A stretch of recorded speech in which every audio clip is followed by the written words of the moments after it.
Praise the lord. నేటి వాక్యము కీర్తనల గ్రంథము 14వ అధ్యాయము 2వ వచనం.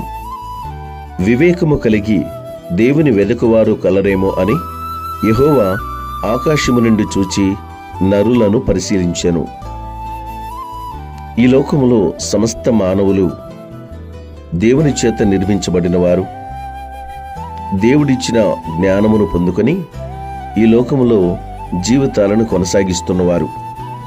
దేవుడు మానవుణ్ణి జ్ఞానవంతుడిగానే తయారు చేశాడు.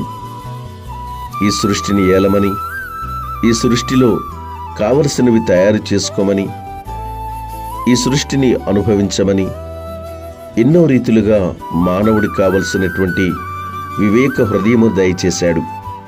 అయితే మానవుడు తన వివేకము ద్వారా, తన విజ్ఞానము ద్వారా, తన తెలివితేటల ద్వారా దేవుని ఎడల భయభక్తులు కలిగి ఉండకుండా, దేవునికి లోబడి ఉండకుండా, దేవుడంటే విధేయత చూపకుండా ఈ లోక సంబంధమైన అతిశయంతో బ్రతుకుతూ ఉన్నాడు.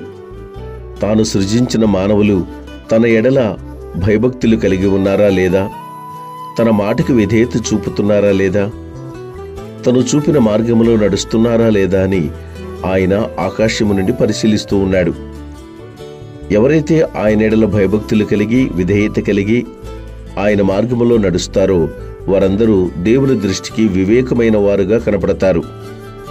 కనుక ఈ లోకములో జీవిస్తున్న మనమందరము కూడా దేవుని దృష్టికి వివేకులముగా కనపడాలి.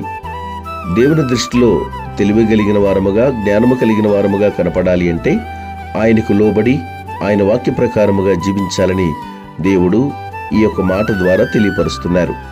అట్టి రీతిన మనందరము కూడా వివేకము కలిగిన వారిగా దేవుని దృష్టికి అగుపడదుముగాక. ఆమేన్.